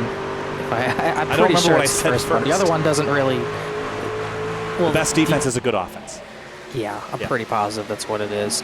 But this is one of Garrett Grant's tracks. He led his season 1 race here, really the second truck race in area history. He won it, 49 laps led in that race, so he's pretty fast. This is one of his tracks. This and Richmond are tracks where he usually does excel, and he's doing it again today. He's now staying in the 4th position, and he's actually reeling in David Weishart a little bit. That 33 is starting to fall. While the top 2 kind of stay steady 5 to 6 of a second apart. So we might see that 33 come early. A couple more drivers on pit lane. Jacob Bell, Danny Ware are on pit lane at the moment. And that is just under 50 laps to go. So I think the floodgates might be starting to crack open here.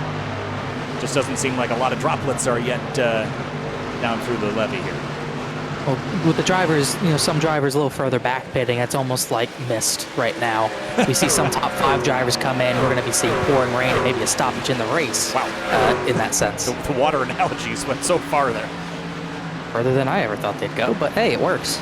But these top 2 are definitely pulling away to the point where, like, Grant, Weishart, they might have to try undercutting a little bit to get track position back.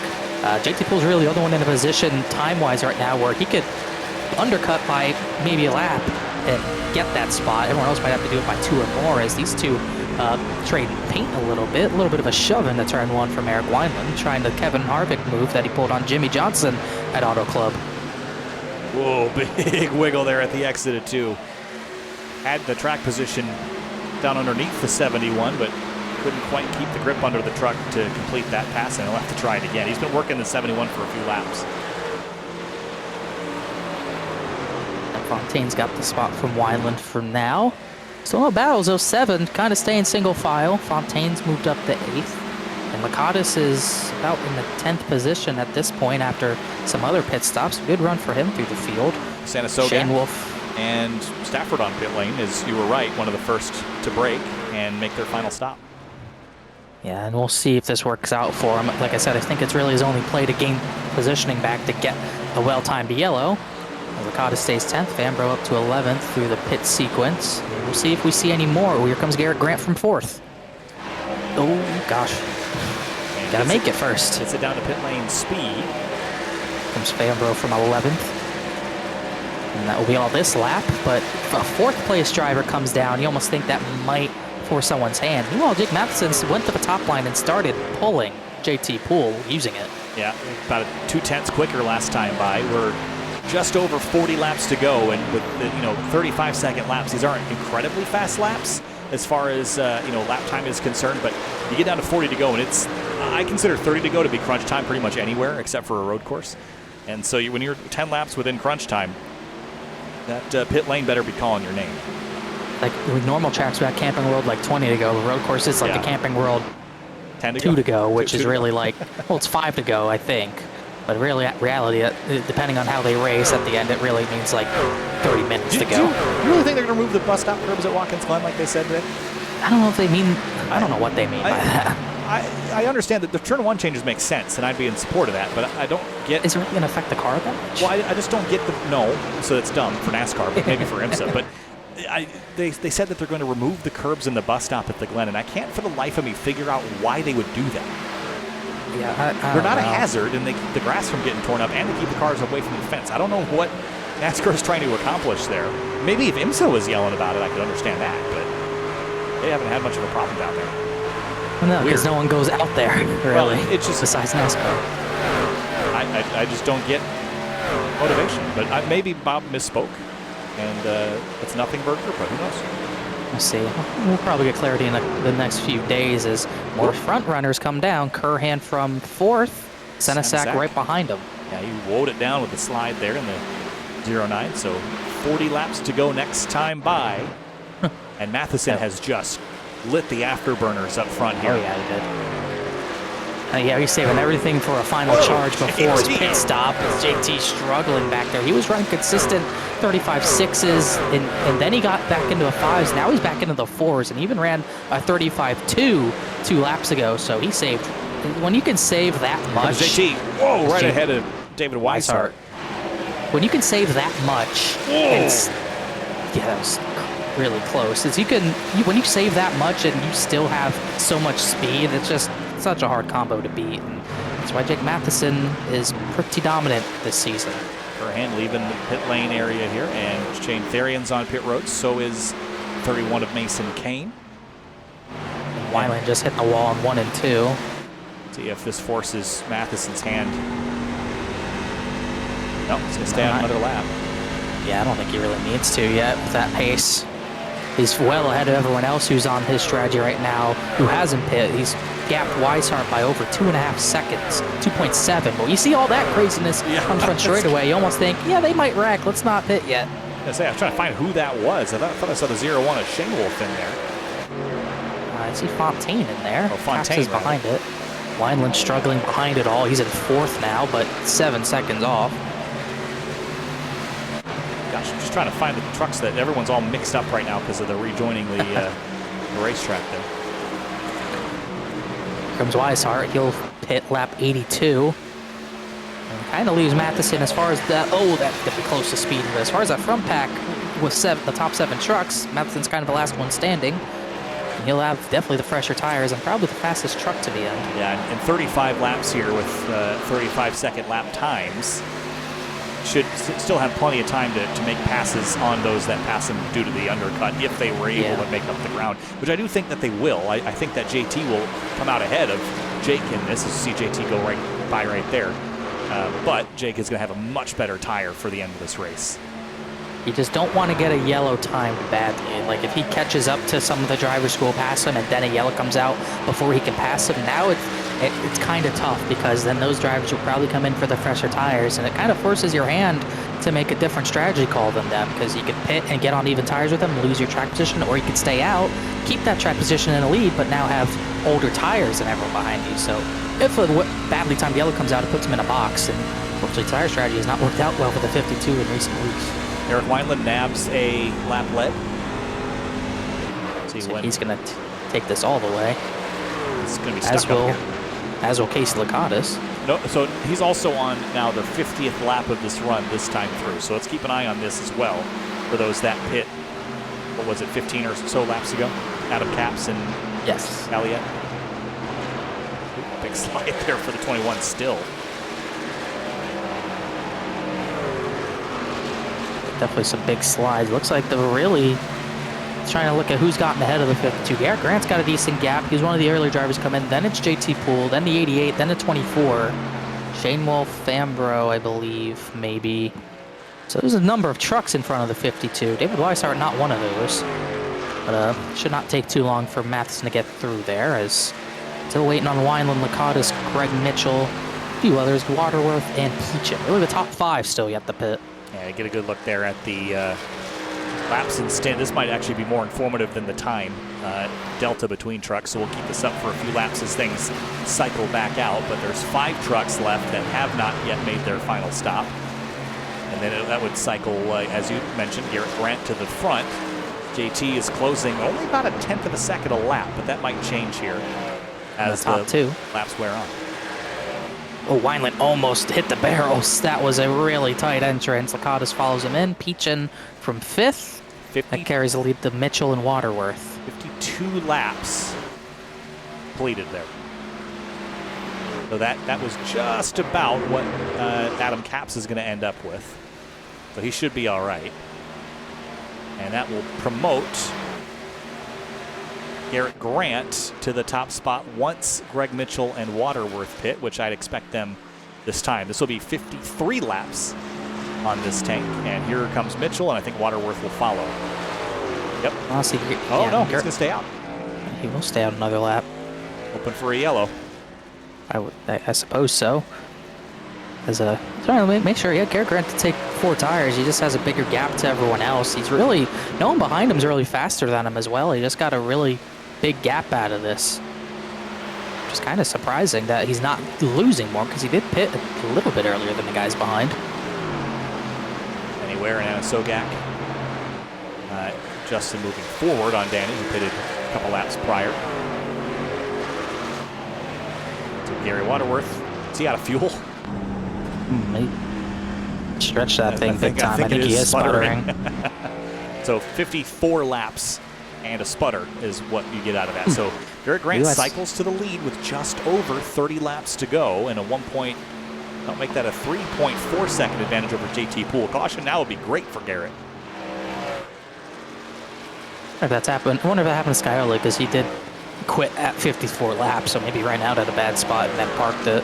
Either way, 12 does make it to his box, but will lose time out of this. Now the 5 has about a 3.5 second lead. It's going to come down a little bit compared to the 26, but that 52 last time by was about 0.6 of a second faster than Garrett Grant, and he's about 6 seconds behind at this point, so do the math. That gap won't last too much longer. No, and 30 laps here is over 15 minutes, and when you're gaining 0.6 of a second every half a minute, it's gonna math will work out in the 52's favor.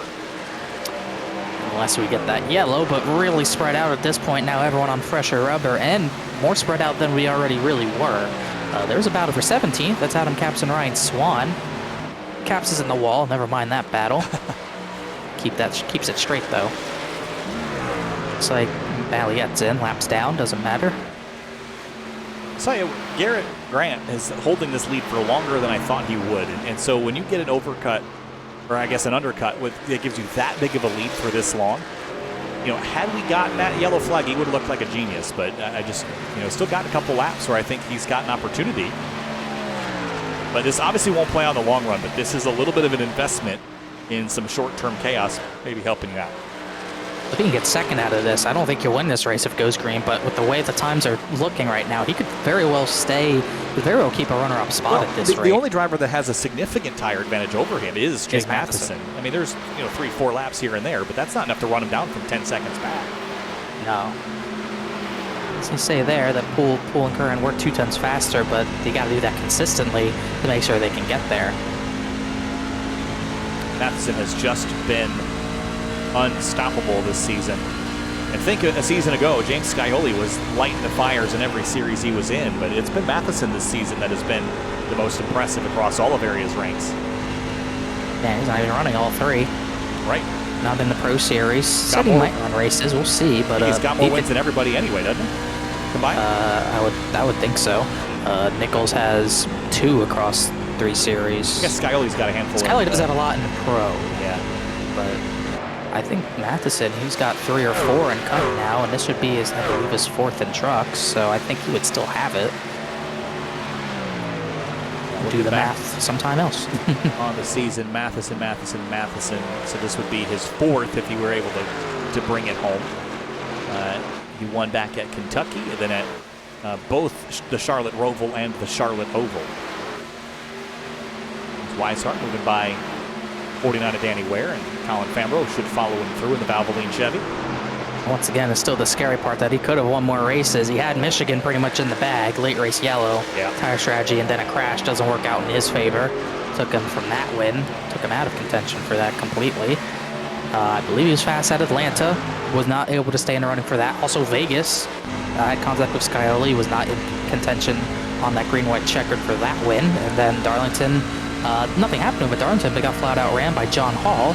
John Hall is not here tonight, so doesn't have to worry about that. And he's now running about a half a second faster than Garrett Grant. He's 3 seconds back. So do the math on that. That's about 6 to 12 laps. Throw some tire degradation in there, and he'll be there before lap 105. Best thing you can hope for is that Curhan and JT Poole maybe slow up. It prolong the inevitable. And not really just to slow up Jake Matheson, but really just to slow up themselves trying to battle the 52. I don't know if Curhan's really going to be willing to battle the 52, and nor JT Poole might, but probably not that much. As Poole is now within 1.4. Bryce Senesac down to the inside of Danny Ware, drops the 49 to 10th. Senesac kind of recovering here. One of the drivers that was a bit later in the pit sequence, but not at the very tail end. So he's got better tires than about half the drivers ahead of him, but only by 2 or 3 laps. David Weishart's trying to recover as well. He stayed out the longest, was really falling off the end of that long run. He's back up to 6th, past the 8.8 of Just Sogak, who did the shortcut. Just about to be in a battle with Shane Therian for that top 5 position. Well, Jake Matheson has caught the back of Michael Curran. Yeah, so the problem with Weishart is he wasn't able to overcut Jake enough to find any significant advantage over him. So while he's running quicker or similar lap times to the 52, he doesn't have any ability to run the 52 down. And so there's a 2.7 second gap between those 2 trucks, and it will likely stay that or maybe grow. Meanwhile, it might not be Garrett Grant who Matheson passes for the lead. It could be JT Poole, because last time by, the 5 trucks times are falling off. Poole is half a second faster than the 5 of Garrett Grant now. So it might be JT Poole who has to wrestle the 52 for the lead. We're close to 20 to go here. And the difference between Jake and JT's tires is only 3 laps. So it's not as significant as what Garrett's having to contend with, as Jake clears Michael Curhan for 3rd. So if they were to somehow get in a bit of a scramble for this top spot, maybe they could burn everybody's stuff up so they're all kind of equal. It's not that big of a difference between JT and Jake. Yeah, well, by the way, just quick note, Travis Beckner did get that truck back on track. I could not tell you how, because that right front is still pointing the outside wall. Nothing for him really to gain. But he'll gain spots. I guess he will. He'll pass about 3 trucks. Yeah. He'll pass Scioli, which maybe that's what he cares about. But either way, he'll get some spots. Time's up for Garrett Grant. He did a nice job, but strategy wasn't going to last forever. He's got to make this pass as quickly as possible, too, if he wants any realistic chance of beating the 52. He leads that lap, but that gap came down pretty quickly, having to get pinched by the 5. It's already 1 second. He's got to hope Matheson gets held up as much as possible. You could see the distance close between the two trucks in the middle of the corner there, just because they were running side by side, and Jake had the whole track to himself. Be 20 laps to go next time by. Matheson still only a tenth faster, which is at least some saving grace for the 26 truck as he takes the lead, gets the clean air, and tries to run in the next 20 laps as best he can. And he is wiggling off the corner. He's trying to go, but he doesn't have the tire to really get away. 20 laps left in this race, and Garrett Grant's the next on the chopping block for the 52 of Jake Matheson, who's going to run up to the high side here. This is a line that's been successful for a lot of drivers tonight. Jake's going to use it towards the end here to build a run on the 5. You would think once the 52's in striking range, you would think JT's almost got to defend that top line, because if you give Jake Matheson the high line and you take the bottom, he'll get a huge run on you and it'll be game over. You got to at least match him and try to see what line he's running and try to defend that best as possible. If you give him an open run on the top side, you will not be able to defend it on corner exit. Jake Matheson takes second place away from Garrett Grant. 19 laps to go, and the counter starts counting down. And gained 2/10 on JT and turns 1 and 2 alone. JT's right up against the outside wall and in the fence there a bit. He's trying, no lack of that, but losing fight at this point, I would say. Just trying to look at some other drivers battling. Eric Wineland, actually Bronson Stafford hit the wall. He was battling Wineland, but the 21 got by him. 61 loses track position from that. And this battle comes closer.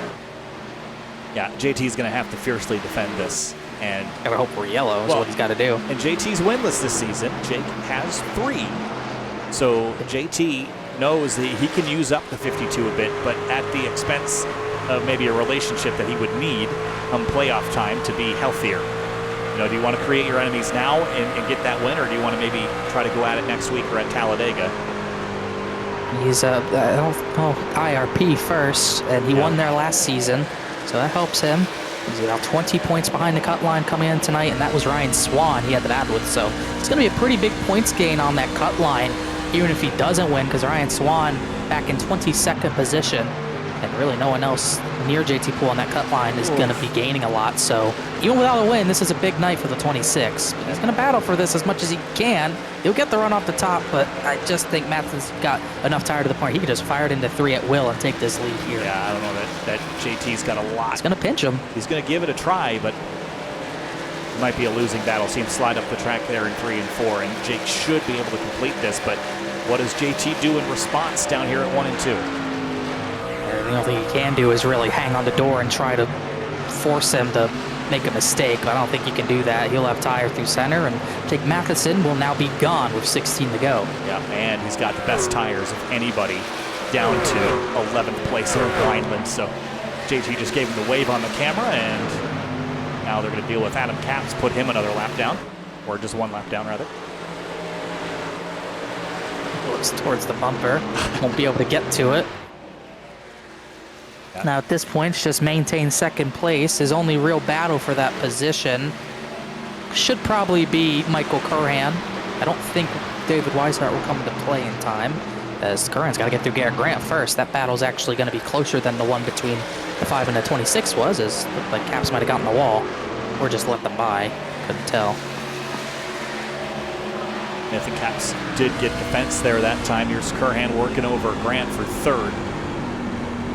As the laps wind down here at Homestead, and so does the regular season. Just 2 races remaining after this. IRP next week and Talladega in 2 weeks' time, before we tidy up the season with 5 rounds in the playoffs. I can't believe that Beckner's right front's even rolling at that angle. That really does not make sense. It's not fast either. Pretty torn up. You go head on into a wall like that, that's kind of what you expect. There's still battles near the back. Drivers on the fresher tires still trying to get to the front. At least Lakatos just got 15th from Mason King, or 14th rather. He's looking at 13th against Tom Bourne. He's actually had a pretty good run here, this tail end, playing the strategy he's doing. And I'm not sure it's going to be top 10 worthy, but it'll get you up 13th or 12th, easy. Ooh, slide there, just trying to fight to the inside of Tom Bourne, which he will. Might end up in a top 10 for Wineland. Gosh, it's about as dead as the 28 truck. It sounded like it at least. But I muted myself on OBS, but I coughed right in the counter's ear. Yeah, it's hard to ignore. Yeah, I would mute it on Discord too, but then you'd lose your sound for a second. Yeah. I'd be scared something happened to my PC. But Exactly, I was going to say is Wineland's going to get a top 10 out of this. Just a little faster than the 50 this run, and Colin Farnborough won't have anything to deal with. He could get up to maybe 8th place, actually, because Justin Sogak is falling off, but he's not too much further up from the 21. His next time by will be 11 to go. Curran trying the top lane again. This has been a pretty successful path. That 5 truck just off the windshield here, and Curran's going to build this run and probably take it to the bottom here. We'll see if he tries to slide up in front of the 5, because Grant's been pinching everyone down tonight. Not enough tire left to do it. And he's going to try to get the run back and get overlap back. Curran just going to...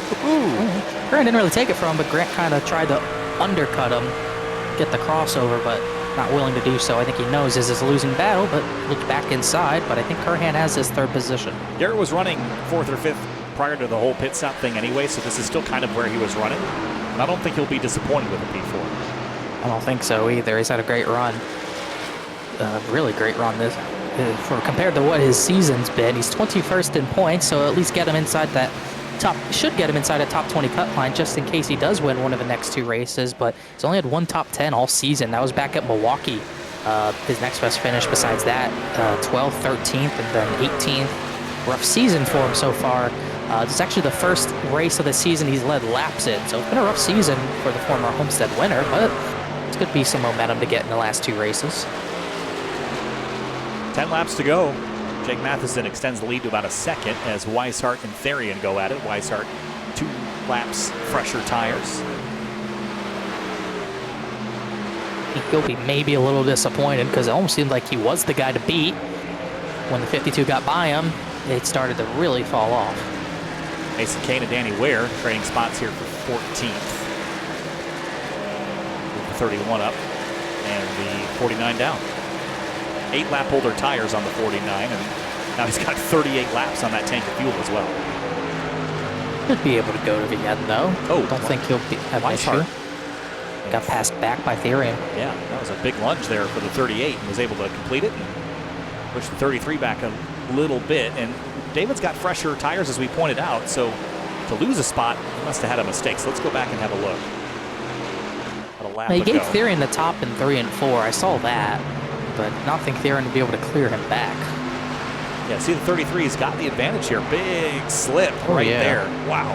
Look at the hands at work. I wonder if going across that seam had anything to do with that. It's almost like right when he crossed that seam, it just broke loose. Yeah. But he might not get that spot back. Therian pulls away. Yeah, drove it in there with a ton of throttle. And Bryce Senesac, I think, has even fresher tires, so he might have a shot at 6th. He's about 3 laps older than Weishart as far as tires are concerned, but not that far back. Weiland got by Anna Sogak, who's drifted back to 10th. Now he's about to have a battle with Sam Fontaine for that position. Sam Fontaine, what a night for him in the 71. He said he's just been running in the top 10 all night, showing his strength. If he could run like this every week, and he has begun to, maybe not a front-running playoff contender, but absolutely he could steal a win if circumstances changed around and he could play some aggressive strategy. It just seems like, early in the race, Sam was pretty aggressive, but he doesn't strike me as someone that is up on the wheel. He seems to drive pretty conservatively, and maybe if you get those elbows out a bit, he might be one to contend with later in the season. And he's qualified really well, and that's kind of helping him. If you have the track position at the beginning, you don't have to work as hard to get it in the middle of the race. He's had 4 top 10 starts this season. It also just means you're fast when you qualify well. You've got speed if you can qualify top 10. There have been times when it just hasn't worked out for him, even though he's qualified that well. He's a little off the cut line, but qualified 2nd at Kentucky, finished 11th. 6th at Milwaukee, finished 24th. 6th at the Charlotte Oval, back at 32nd. Really, when he's qualified well, it hasn't worked out that well for him. He has 1 top 10, and it was when he started 19th at Darlington in that race of attrition. But he's been great in qualifying this season, and it's kept him in a potential playoff fight for the time being. And this is probably his best overall run of the season for sure. Would be his best finish if he could hold on to 9th position. Yeah, Eric Wineland goes by, slightly fresher Goodyear's on the 21. Travis Beckner just passed James Scioli. And Waterworth Fontaine right back to the bottom on the 21. I'm not going to give up. No reason not to. 5 laps to go. Jacob Bell and Gary Waterworth are battling for the 19th position. Ooh, boy. Mason Kane, Greg Mitchell for 14th as well. Ooh, Mason Kane slides. Mitchell gets that spot in the background as Mitchell has damage really from the beginning.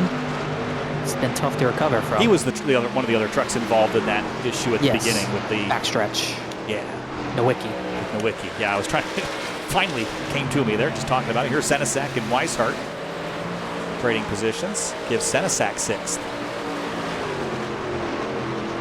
This is really odd. Weishart has some of the freshest tires, but he's completely used them up. He fell off at the end of last run, but this is a lot more than I thought it would be, as he's going to go all the way back to 7th. Yeah, he's got the same tires as Jake Matheson, effectively, yet his last lap was half a second slower. That's a big difference. Just shows how, how much different tire saving, whatever the word is, how different two drivers' tires save. Matheson's done it flawlessly where he's fast. The 33 is good short run, but he can't maintain that tire health. Casey Licata's looking for a top 10 here. If he can get by Justin Asogak, he's going to run out of time soon as the white flag is looming. He hit the wall. The 15 is going to be able to clear. Asogak put over the radio. You get back here. He wants that spot.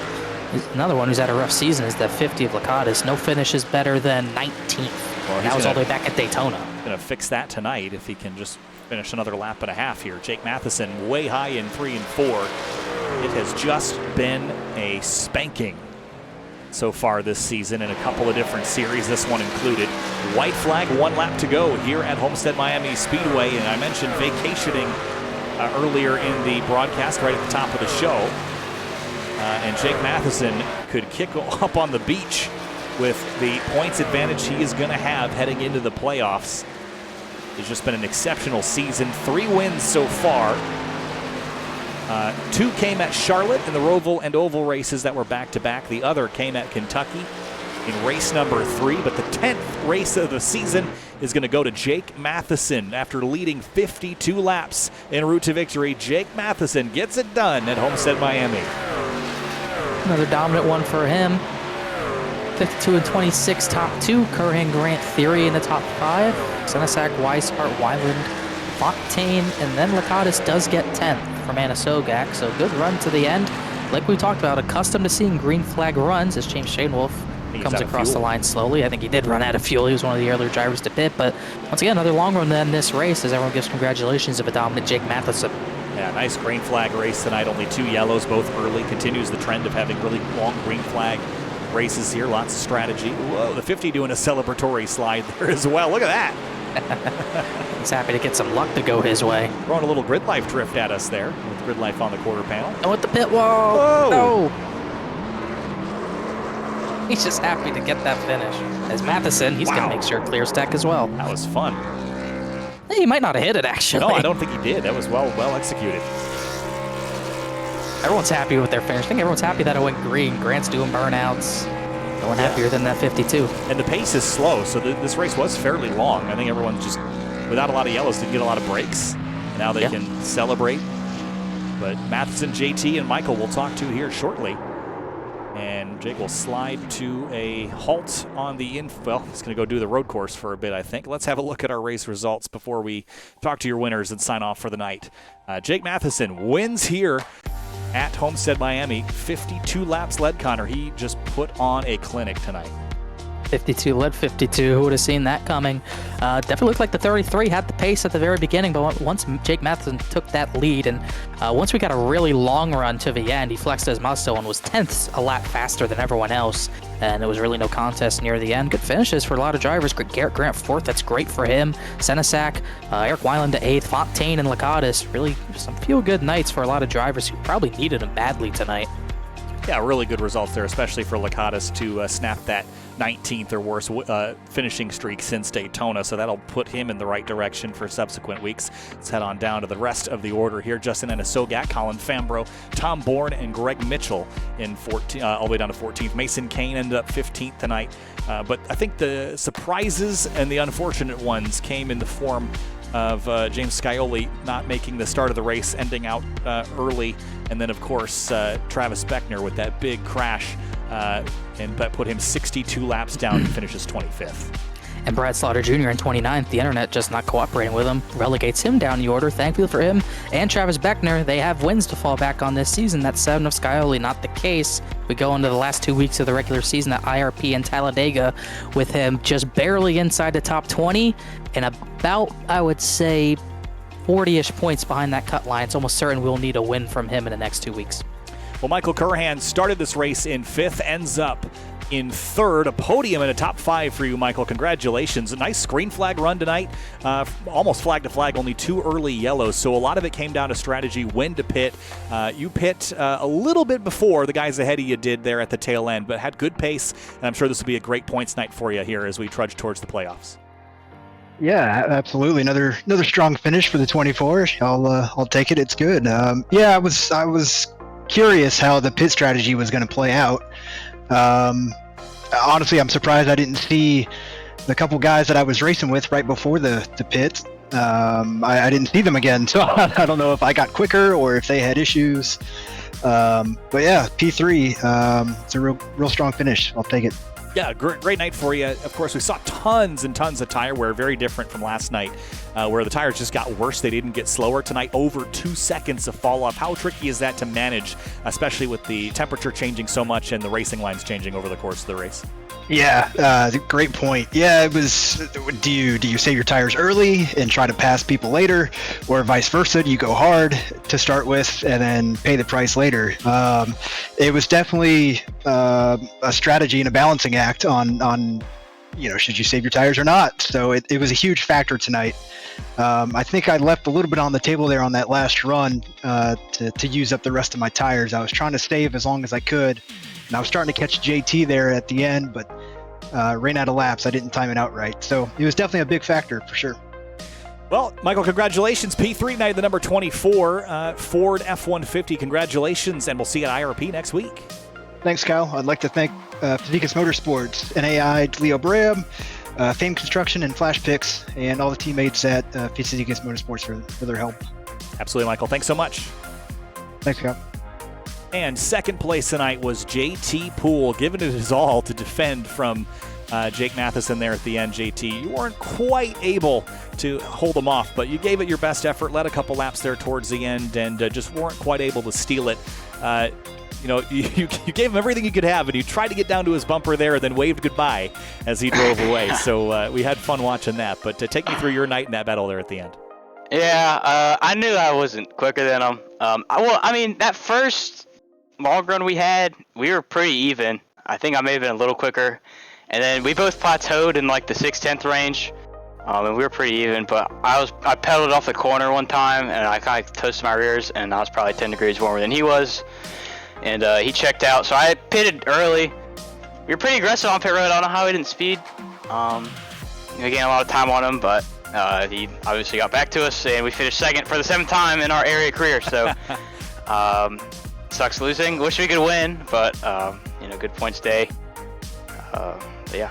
Yeah, I mean, it certainly helped that Ryan Swan didn't have a great day as you close in on that cut line for the playoffs. But do you feel like you need to win at IRP or Talladega? How desperate are you going to get these next 2 weeks if you can't get one done? I'm not going to be upset if I make the playoffs or don't make the playoffs. I just like winning. I try winning every week, so I'm kind of desperate every week. I do feel really confident at IRP, though. We won there last year. Kicked butt last year.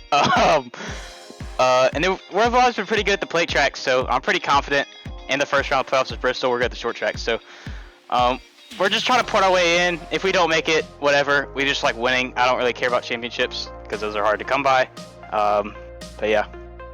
Does he get half a fine for saying half the word, or no? I only bought the vowel. I didn't put any contents down. Okay, so was that 33% of a fine? We don't issue fines here at SimTV, but maybe we should start. Might be lucrative if we check in after some frustrating nights. But JT, thanks for chatting. Congratulations. I can't afford that. No, you definitely can't. Congratulations on a strong night, and we'll see you at IRP next week. Yeah, thank you. Hopefully I'm in here again. I kind of miss this. We've been running so bad recently. Like, we run good, and then we'll get wrecked. I miss being in the interview booth with you guys. It's like rewarding, and I miss it. That's why we don't interview everybody. It's a reward for having a good night. So I know, enjoy and it. you get to talk to Kyle Heyer and Connor Horn. There's like no better feeling. Mostly Kyle, 85% of the time. Sometimes funny in. opinion too. It's always fun. But JT, thanks for checking in. Thanks for stopping by, and congrats on a P2. We'll see you next week, hopefully again. Yep, thank y'all. Thank you. And last but certainly not least, I was making the comment, it's kind of like the Jimmy Johnson effect. You start to see a guy a whole lot, and then everyone starts rooting against him. Jake, tonight you win your 4th race of the season here in the Truck Series. It's starting to look a lot like the Cup side as well, which is all good. But I had someone comment that, okay, Matheson again. Sleepy face, but then they had a giggle about it. But I said it's like the Jimmy Johnson effect. The guy keeps winning, and all of a sudden, nobody likes you. But you're on top of the world right now. Hey, I mean, the way I see it, someone's got to wear the black hat, and I'm okay with that. Yeah, really good race. Finally got a really long green flag run there. I was so happy to see that. Unfortunately for Travis, I think he died. I think he got med flighted, so couldn't experience that long run. But yeah, JT and David, they really kept me on my toes for the first part of that run. And like I said, just happy it went green. I knew if it went green, I'd have some good tires by the end of it. So yeah, just another good race. Yeah, I mean, obviously now your 4th win of the season, more than anybody else in the series. Is your focus already shifted to those playoff races, and how are you preparing for those playoffs? It's pretty rapid fire, and we visit a bunch of different tracks, so it's a different animal than what we're doing right now. Yeah, absolutely. The playoffs, obviously, a little more, it brings a little more excitement. It brings a little more disparity to anyone who's, either on the bubble or fighting for a spot in the next round. So, got to be on your A game for the playoffs, no matter who you're racing. So, I'm real excited for it. It's going to be real good. Well, truck number 52 led 52 laps tonight, Jake. I think that's fitting. So, congratulations on that, and we'll see you next week at IRP. Awesome. Thanks, guys. Just real quick before I go, I want to thank Calusa Pines, Celsius, Area Shop, Alien Gear, Huckett Films, and Miller Racing for everything they do. And yeah, here we're at Indy next week, so that should be good. We'll see you guys then. Should be good. Thanks, Jake, and congrats. Thank you. All right, wrapping things up here from Homestead Miami Speedway. Always a good race here. It's been fun this week. I think we're all enjoying seeing multiple groups pan out and things here tonight in the Factor 180. But we've still got one more race this week on this racetrack. That's the Florida State Builders Area Pro Series on Thursday, Connor. And I think it's going to look a lot more like this race than it did Mondays. I would think so for sure. We have the horsepower back, but we're going to have a lot less downforce than what we had tonight, as it's going to be another Factor-sponsored race. I was actually looking at recipes. I see the shredded chicken, loaded mashed potatoes. That's got my eye, but I'm sure I'll look at another recipe to bring up Thursday. But either way, good race tonight. It's kind of weird how we saw more fall-off than we did in the Cup cars, but we had, I think, probably a decent bit of downforce, but we still had low power, which probably made it maybe a little bit harder to get the power down for some reason still. Just an overall slower race, even though it was a shorter race, but either way, it was still dominated by the 52. Jake Matheson, he's been dominant in all 2 series he's been a part of. We won't see him Thursday night, so we could see another different winner, but Matheson swept his part of the Miami track. Unfortunate for him, not the finale this season. We have to wait till Chicagoland for that, but definitely the guy to beat in Cup and Truck. Yeah, those Factor meals might go real well with some Rick's Hot Sauce. Race fans, be sure to check out rickshotsauce.com for some of the best hot sauces made locally in South Florida. Try the Loxahatchee Classic, Golden Garlic, Palm Beach Pineapple, or South Beach Heat. Follow the Rick's Hot Sauce Rookie of the Year battle in the Area Cup Series and see which driver takes home that $100 prize as the highest finishing rookie in the points standings. We'll see you Thursday for the Florida State Builders Area Pro Series right here from Homestead Miami Speedway. I'm Kyle Heyer with Connor Horn. We'll see you then.